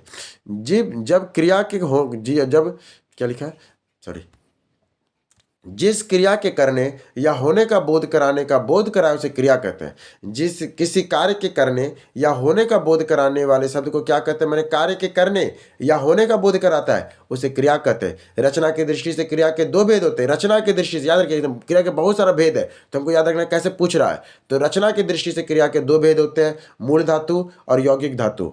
इसके बाद मूल धातु के प्रत्यय लगाकर अनेक धातु बनाने, क्या लिखा, मूल धातु में प्रत्यय लगकर अनेक धातुओं को संयुक्त करके जो धातु निर्माण होता है उसे यौगिक धातु कहते हैं। धातु में प्रत्यय लगने की क्रिया बनती है अकर्मक या सकर्मक या प्रेरणात्मक क्रिया। जब धातु में प्रत्यय लगाते हैं तो क्रिया कैसे बनती है, या तो वह अकर्मक बनती है या सकर्मक बनती है या प्रेरणात्मक क्रिया बनती है। मूल धातु में आना वाना जोड़ने वाली क्रियाओं को क्या कहते हैं, आना और वाना जोड़ते उसे क्या कहते हैं, उसे प्रेरणात्मक क्रिया कहते हैं। आना और वाना जोड़ रहा है तो वह प्रेरणात्मक क्रिया होगा, आना और वाना जोड़ रहा है तो वह प्रेरणात्मक क्रिया होगा। जहां दो या दो से अधिक धातुएं क्रियाओं का प्रयोग साथ साथ होता है उसे क्या कहते हैं, संयुक्त क्रिया कहते हैं। जहां दो या दो से अधिक धातुओं का प्रयोग साथ साथ होता है उसे संयुक्त क्रिया कहते हैं। संज्ञा सर्वनाम विश्लेषण शब्दों से बनने वाले शब्दों को नाम धातु कहते हैं। संज्ञा सर्वनाम विश्लेषण शब्दों से बनने वाले शब्दों को हम लोग नाम धातु कहते हैं। क्रिया के मूल रूप को क्या कहते हैं, तो धातु कहते हैं। क्रिया के मूल रूप को क्या कहते हैं? तो धातु कहते हैं। रचना और बनावट के आधार पर क्रिया के कितने भेद है? तो दो प्रकार है, अकर्मक क्रिया, सकर्मक क्रिया। क्या है? रचना और बनावट के आधार पर क्रिया कितने भेद होते हैं? दो प्रकार होते हैं, अकर्मक क्रिया और सकर्मक क्रिया। जिस क्रिया के व्यापार में फल कर्ता पे पड़े वह कहलाता है अकर्मक क्रिया। जिस क्रिया के व्यापार का फल कर्ता पे पड़े वह कहलाता है अकर्मक क्रिया। प्रश्न करने पर हमें क्या, किसे, किसके आदि का जवाब ना मिले तो वह क्रिया कहलाती है अकर्मक क्रिया। प्रश्न करने पर हमें क्या, किसे, किसका आदि का जवाब ना मिले तो वह क्रिया कहलाती है अकर्मक क्रिया। तुम जाओ सो जाओ वाक्य में सोना क्रिया है तो अकर्मक क्रिया। तुम जाओ सो जाओ वाक्य में सोना क्रिया क्या है? तो ये सब अकर्मक क्रिया है। सोना दौड़ना आदि कैसा है? तो यह भी अकर्मक क्रिया है। सोना दौड़ना कैसा क्रिया? अकर्मक क्रिया है। यदि मुड़ना अकर्मक क्रिया है तो इसका सकर्मक क्रिया होगा मोड़ना। देखो मुड़ना क्या है? अकर्मक क्रिया, जबकि मोड़ना क्या है? तो सकर्मक क्रिया है। मुड़ना अकर्मक है, मोड़ना सकर्मक है। जिन क्रियाओं का फल कर्ता को छोड़कर कर्म पे पड़ता है उसे सकर्मक क्रिया करते हैं। राम सोता है, ये कैसा है? तो यह अकर्मक क्रिया, क्योंकि राम सोता है, क्रिया था ना पता चला, खाली राम सोता है तो कर्ता पे पड़ रहा है तो अकर्मक क्रिया हो गया। मैं पत्र लिखता हूँ, ये कैसा है? तो सकर्मक। मैं क्या कर रहा हूँ? मैं पत्र लिख रहा हूँ, तो कर्ता किसे पढ़ रहा है? पत्र पे पढ़ रहा है तो ये सकर्मक क्रिया हो गया। अरविंद खाना खाता है तो कैसा है? तो सकर्मक क्रिया है। पंछी उड़ते हैं तो यह अकर्मक क्रिया है। जिन सकर्मक क्रियाओं में केवल एक ही कर्म होता है उसे एक कर्मक क्रिया कहते हैं। जो दो कर्मों की संयुक्त क्रियाओं को द्विकर्मक क्रिया कहते हैं।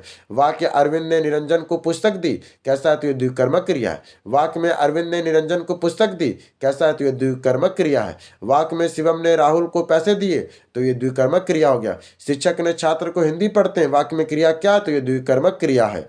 संज्ञा सर्वनाम विश्लेषण शब्दों के साथ क्रिया को जोड़ने से हमें जो संयुक्त क्रिया प्राप्त होती है वो नाम बोधक क्रिया है। संज्ञा सर्वनाम विश्लेषण शब्दों के साथ क्रिया को जोड़ने से हमें जो संयुक्त क्रिया प्राप्त होती है उसे नाम बोधक क्रिया कहते हैं। मुख्य क्रिया के रूप में स्पष्ट या पूरा करने में सहायता होती है सकर्मक क्रिया की। मुख्य क्रिया के रूप में स्पष्ट या पूरा करने में सहायता करता है सकर्मक क्रिया। जब करता है क्रिया समाप्त कर उसी क्षण दूसरी क्रिया को प्रवृत्त करे तब पहली क्रिया कहलाती है पूर्णकालिक क्रिया। जब कर्ता क्रिया समाप्त कर उसी क्षण दूसरी क्रिया में प्रवृत्त हो जाए तब क्रिया कहलाती है पूर्णकालिक क्रिया। इसके बाद कहता जब किसी क्रिया का प्रयोग वाक्य की तरह किया जाता है तो उसे क्रियात्मक क्रिया कहते हैं। जब किसी क्रिया का प्रयोग वाक्य के संज्ञा की तरह करते हैं उसे क्या कहते हैं? तो क्रियात्मक संज्ञा कहते हैं। ध्वनि के अनुकरण से बनने वाली क्रिया क्या कहलाती है?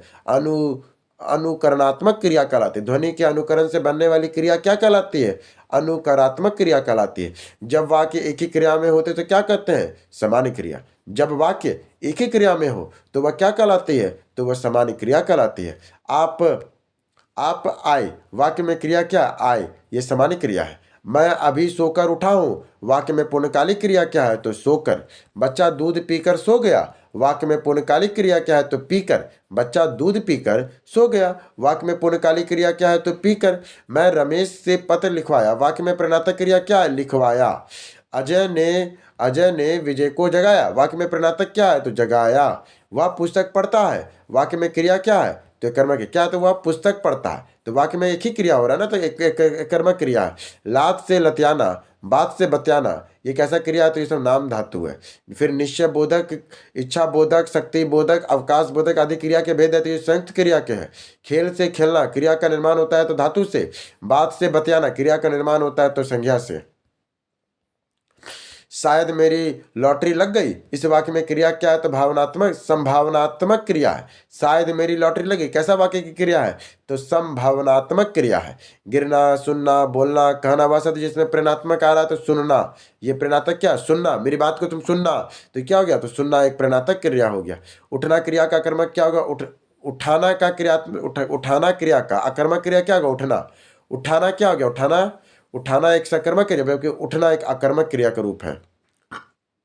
भस्म करना वाक्य में कैसा क्रिया? तो नाम बोधक है। भस्म करना नाम बोधक है। राम ने लड़कों को वेद पढ़ाया, ये किस वाक्य में है? तो द्विकर्मक क्रिया है। राम ने लड़कों को वेद पढ़ाया, कैसा वाक्य है? तो ये द्विकर्मक क्रिया है।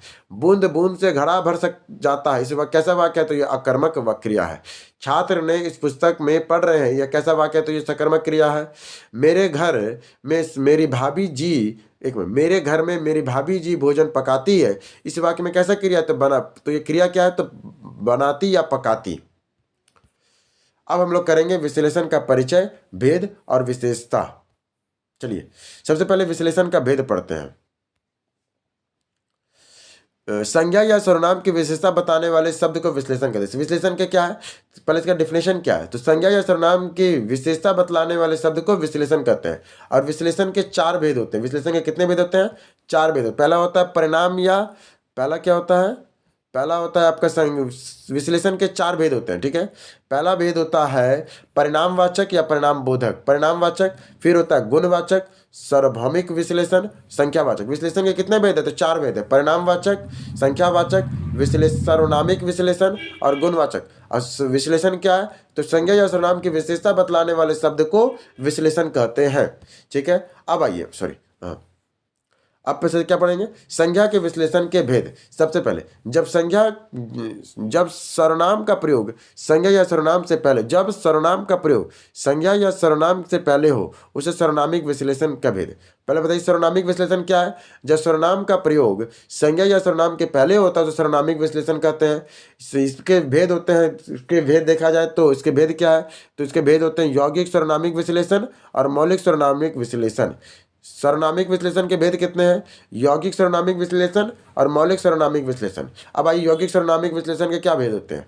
इसमें मूल सर्वनाम में प्रत्यय लगने से निर्मित शब्द होता है। इसके मूल सर्वनाम में प्रत्यय लगने के बाद ये निर्मित होता है। तो कौन सा निर्मित होता है? तो यौगिक सर्वनामिक विश्लेषण। यौगिक सर्वनामिक विश्लेषण कैसे बनता है? तो मूल सर्वनाम में प्रत्यय लगने के बाद यौगिक सर्वनाम विश्लेषण आता है। जैसे एक ऐसा आदमी, जैसा आदमी, कैसा आदमी, ये हो गया यौगिक सर्वनामिक। ऐसा, जैसा, कैसा। फिर आता है आपका मौलिक सर्वनामिक विश्लेषण।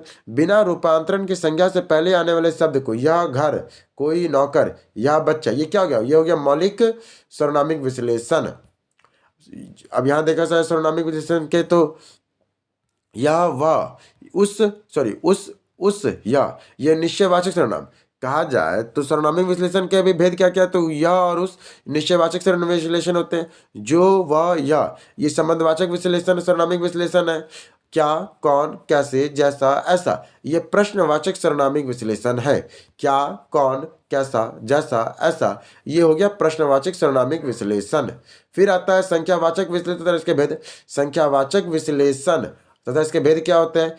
वह क्रिया जो अपने विशेष के निश्चित या अनिश्चित संख्याओं का बोध कराए उसे संख्यावाचक विश्लेषण कहते हैं। वह क्रिया जो अपने विशेष की निश्चित या अनिश्चितता के संख्या का बोध कराए उसे संख्यावाचक विश्लेषण कहते हैं। जैसे निश्चित संख्यावाचक में 4, 40, 50, 80। निश्चित क्या हो गया? 4, 40, 50, 80। और निश्चय संख्यावाचक क्या हो गया? कुछ, थोड़ा, सब, कुछ, थोड़ा, सब। फिर आता है गुणवाचक विश्लेषण के प्रकार। गुणवाचक, जिस शब्द से संज्ञा के गुण, दशा और स्वभाव आदि का हो उसे हम लोग क्या कहेंगे? उसे हम लोग कहेंगे गुणवाचक संज्ञा विश्लेषण। सबसे पहले जिस किसी व्यक्ति या वस्तु के गुण का वर्णन हो उसे भी गुणवाचक विश्लेषण कहते हैं। अब ऐसे तो गुणवाचक विश्लेषण को तोड़ते हैं। पहले दशाबोधक मैंने दशा दिखा रहा, जैसे गाढ़ा, ढीला, पतला, गीला, सूखा। दिशाबोधक पूरा, पश्चिम, उत्तर, दक्षिण, भीतरी, बाहरी, ये हो गया दिशाबोधक। गंधबोधक में क्या आता है? दुर्गंध, सुगंध, सौंधा और बदबूदार। स्पर्शबोधक में आता है कठोर, खुरदरा, कोमल। अवस्था बोधक में आता है युवा, बौढ़, तरुण, गौंड, असहनशील। काल बोधक में कौन आता है? तो प्राचीन, नवीन, आधुनिक और मासिक और ताजा, ये हो गया काल बोधक में। फिर आता है आपका आता है गुण और दोषपूर्ण में, जिसमें गुण और दोष दिखाए, अच्छा, बुरा, सच्चा, ईमानदार। अवरोध बोधक में लंबा, नाटा, छोटा, त्रिभुजाकार। रंग बोधक में काला, पीला, सफेद, गुलाबी। स्वाद बोधक में मीठा, कड़वा, तीखा, नमकीन। दृष्टिमय में बड़ा सा, पीला सा, छोटा सा। स्थान बोधक में ग्रामीण, रूसी, जापानी, अमेरिकी, देसी में। फिर आता है निश्चयवाचक सर्वनाम के विश्लेषण के प्रकार। निश्चयवाचक सर्वनाम के प्रकार। जिस शब्द में निश्चितता का बोध हो उसे निश्चयवाचक सर्वनामिक विश्लेषण कहेंगे। आवृत्ति, फिर आता है क्रमवाचक, पहला, दूसरा, तीसरा, चौथा, पांचवा, ये क्या हो गया? क्रमवाचक हो गया। प्रत्येक बोधक, प्रत्येक, हर एक, एक दो, सवा सवा। फिर आता गुणवाचक, एक, तीन, 50, 500। समुदाय बोधक, 2, 3, 4, 5, 8, 10, ये क्या है? समुदाय का बोध करा रहा है। गुणावाचक क्या करा रहा है? 1, 3, 5, 50, 100, ये गुणावाचक। आवृत्तिवाचक 2 गुना, 3 गुना, 4 गुना, ये आवृत्ति का वाचक है। फिर आता है गणनावाचक विश्लेषण के भेद। गणनावाचक विश्लेषण के अगर भेद कहा जाए तो सबसे पहले यह संख्या के विश्लेषण के अंतर्गत आता है। यह निश्चित संख्यावाचक विश्लेषण के भेद है। क्या कहते हैं? यह संख्यावाचक विश्लेषण के अंतर्गत आता है और यह निश्चित संख्यावाचक के विश्लेषण का भेद है। इसको कहते हैं पूर्णकालिक विश्लेषण और अपूर्णकालिक विश्लेषण।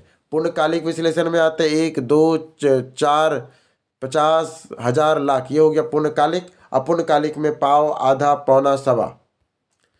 फिर आता है अब आता है परिणाम बोधी विश्लेषण के भेद। परिणाम बोधी विश्लेषण के बोध। जिस शब्द से किसी वस्तु के माप तौल का बोध हो उसे परिणाम बोधक विश्लेषण कहेंगे।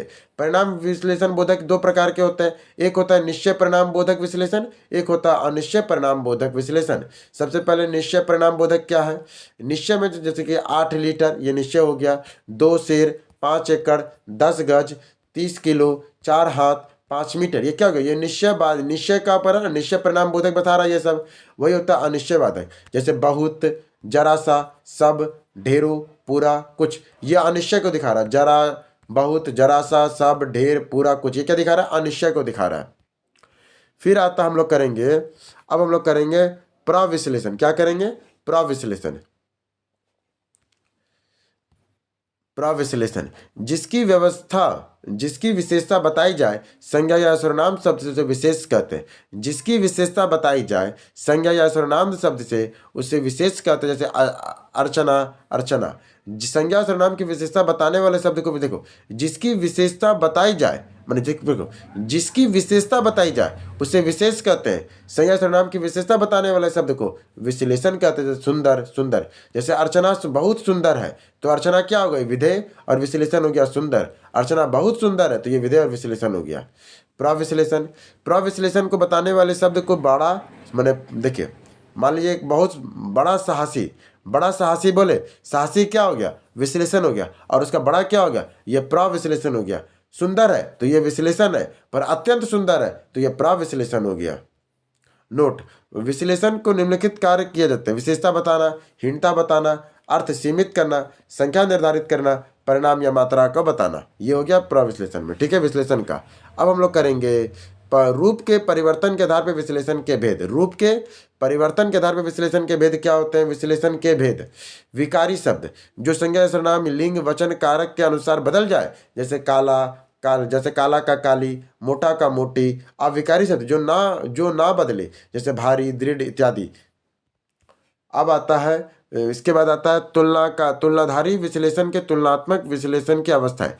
जिस विश्लेषण के द्वारा दो या दो से अधिक विशेषकों के गुण अवगुणों की तुलना की जाती है उन्हें तुलनाधारी या तुलनाबोधक विश्लेषण कहते हैं। इसकी 3 अवस्थाएं होती हैं। मूल अवस्था, आपका जूता अच्छा है। उत्तरावस्था, आपका जूता मोहन के जूते से अच्छा है। उत्तमा अवस्था, आपका जूता मोहन सबसे अच्छा है। इसको देखिए, विशेषता में 3 अवस्था होती है: मूल अवस्था, उत्तरावस्था, उत्तमावस्था। मूल अवस्था में वह आपका जूता अच्छा है। उत्तरावस्था, आपका जूता, किसी की तुलना करेंगे हम, आपका जूता मोहन के जूते से अच्छा है। उत्तमावस्था, आपका जूता सबसे अच्छा है।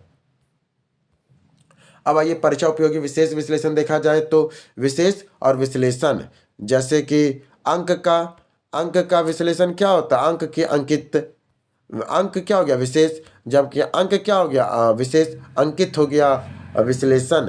इसके बाद जागरण क्या हो गया? विशेष। जागृत हो गया विश्लेषण। आसमान, आसमानी विशेषण हो गया। आभूषण विशेष है, जबकि आभूषित विश्लेषण हो गया। आप आभूषित हैं, ये विश्लेषण हो गया किसी का। अग्नि का अग्नेय हो गया। दंत का दंत्य। यश का यशवती, यश का यशवती, यश का यशवती, यश का यशवती। फिर आता है श्री का श्रीमान।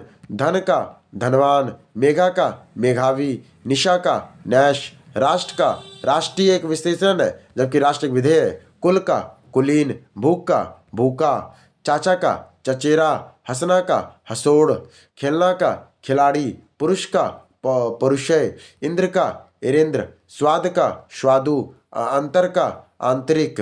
इसके बाद अनुषा का अनुशासित, अध्ययन का अधृत, ऋषि का आर्ष, योग का योगी या यौगिक, लोभ का लोभी या लोभी।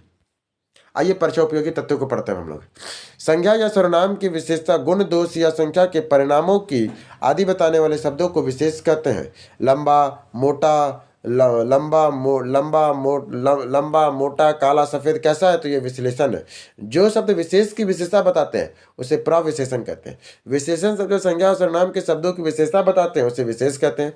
विश्लेषण शब्द जब संज्ञा या सर्वनाम के शब्दों की विशेषता बताते हैं उसे विशेष कहते हैं। जिस शब्द की विशेषता बताई जाती है उसे विशेष कहते हैं। जिस शब्द की विशेषता बताई जाती है उसे विशेष कहते हैं। विशेष शब्द के साथ विश्लेषण का प्रयोग होता है। उसे दो प्रकार के क्या है, विशेष के साथ विश्लेषण का प्रयोग होता है दो प्रकार से, संज्ञा के साथ और क्रिया के साथ। विशेष से पहले और आने वाले विश्लेषण को कहते हैं क्रिया विश्लेषण। विशेष से पहले आने वाले विश्लेषण को विशेष विश्लेषण कहते हैं। क्या बोल रहा है, विशेष से अगर पहले कोई विश्लेषण आएगा उसे विषय विश्लेषण कहेंगे। काला घोड़ा घास खा रहा है, वाक्य में काला शब्द क्या है, तो विषय या विश्लेषण है। विशेष शब्द के और क्रिया के पहले आने वाले विश्लेषण को विधेय विश्लेषण कहते हैं। जिस विकारी शब्द में संज्ञा की व्युत्पत्ति मर्यादित होती है उसे कहते हैं विश्लेषण। जिस विकारी शब्द में संज्ञा की व्युत्पत्ति मर्यादित होती है उसे कहते हैं विश्लेषण। सीता सुंदर है में विशेष और विश्लेषण क्या है, तो सीता विशेष है और सुंदर विश्लेषण है। सीता सुंदर है में विशेष और विश्लेषण क्या है, तो सीता या विषय और सुंदर का विशेषण है। इस पर्वतमाला में बहुत ऊंचे ऊंचे पहाड़ है, वाक्य में प्रविशेषण क्या होगा, तो बहुत। इस पर्वतमाला में बहुत ऊंचे ऊंचे पहाड़ है, वाक्य में प्रविशेषण क्या है, तो बहुत है। समानता विशेष के भेद होते हैं चार, गुणवाचक, संख्यावाचक, परिणामवाचक, सार्वभौमिक। सामान्यता विश्लेषण के कितने भेद होते हैं, तो चार भेद होते हैं, गुणवाचक, संख्यावाचक, परिणामवाचक और सार्वनामिक होते हैं। जिन विश्लेषण शब्दों में संज्ञा अथवा सर्वनाम शब्दों का गुण, दोष, आकार, दशा आदि का बोध हो उसे गुणवाचक विश्लेषण कहते हैं। दिशाएं, गुण, दशा, रंग, आकार, स्थान का आदि का बोध कराए उसे हम लोग गुणवाचक कहते हैं। कौन सा प्रत्यय जोड़कर गुणों की हीनता और भाव को जगा लाया जाता है, तो गुणवाचक विश्लेषण में। जिन विश्लेषण शब्दों से किसी वस्तु की निश्चितता का बोध हो कराती है उसे निश्चय परिणामवाचक विश्लेषण कहते हैं। जिन विश्लेषण शब्दों से किसी वस्तु के निश्चित मात्रा का बोध ना हो उसे अनिश्चय परिणामवाचक विश्लेषण कहते हैं। जिन शब्दों का प्रयोग संज्ञा से पहले या बाद के विश्लेषणों के रूप में किया जाता है उसे सार्वनामिक विश्लेषण कहते हैं। यह गाय सुंदर है, वाक्य में यह सुंदर क्या है, तो सार्वनामिक विश्लेषण है। हरेक शब्द है तो प्रत्येक बोधक विश्लेषण है। यह कोई, वह, कोई, कुछ, ऐसा आदि शब्द कैसा है, तो यह सार्वनामिक विश्लेषण है। कोई, कुछ, अनेक कैसा शब्द है, तो यह अनिश्चय या संख्यावाचक विश्लेषण है। इसके बाद परिवर्ती शब्दों का विश्लेषण कहते हैं गुणवाचक विश्लेषण है। संख्यावाचक विश्लेषण होते हैं निश्चित संख्यावाचक विश्लेषण, अनिश्चित संख्यावाचक विश्लेषण। जिन विश्लेषण शब्दों में संज्ञा या सर्वनाम की संख्या का बोध हो उसे कहते हैं संख्यावाचक विश्लेषण। 4, 10, अनेक संख्या शब्द कैसा, तो यह संख्यावाचक विश्लेषण है। दीदी के ढेर सारे खिलौने खरीदे, वाक्य में प्रयुक्त विश्लेषण क्या है, तो अनिश्चय संख्यावाचक विश्लेषण है। काफी शब्द विश्लेषण है, काफी शब्द का विश्लेषण क्या है, अनिश्चय परिणामवाचक विश्लेषण। प्रत्येक के आधार पर निश्चित संख्यावाचक का विश्लेषण होता है 5 प्रकार के, गणनावाचक, क्रमवाचक, आवृत्तिवाचक, समुदायवाचक, प्रत्येक बोधक। प्रयोग के आधार पर निश्चय की संख्यावाचक के विश्लेषण कितने होते हैं, तो 5 प्रकार के, गणनावाचक, क्रमवाचक, आवृत्तिवाचक, समुदायवाचक, प्रत्येक बोधक विश्लेषण होता है। जो संख्या विशेषता या पूर्णांक के पूर्णकालिक रूप में गिने जा सके वे कहलाते हैं गणनावाचक या विश्लेषण। गणनावाचक विश्लेषण के भेद होते हैं 2, पूर्णकालिक विश्लेषण और पूर्ण बोधक। जो गणनावाचक विश्लेषण में प्रयुक्त हो, जैसे 1, 2, 3, 4, 10 आदि से क्या कहेंगे, से पूर्णांक बोधक विश्लेषण कहेंगे। 2 बैल आ रहे हैं, वाक्य में 2 शब्द क्या है, ये पूर्णकालिक विश्लेषण है। जो गणनावाचक विश्लेषण पुराण के रूप में नहीं होते उन्हें कहते हैं अपूर्ण बोधक विश्लेषण। 1.25 रुपये चाहिए, वाक्य में 1.25 शब्द क्या है, तो अपूर्ण बोधक विश्लेषण है। जो संख्यावाचक विश्लेषण संख्या के क्रम को सूचित करता है उसे कहते हैं क्रमवाचक विश्लेषण। पहला लड़का यहाँ आया, वाक्य में पहला शब्द क्या है तो क्रमवाचक विश्लेषण है। मोह शब्द का विश्लेषण क्या है तो गुणवाचक है।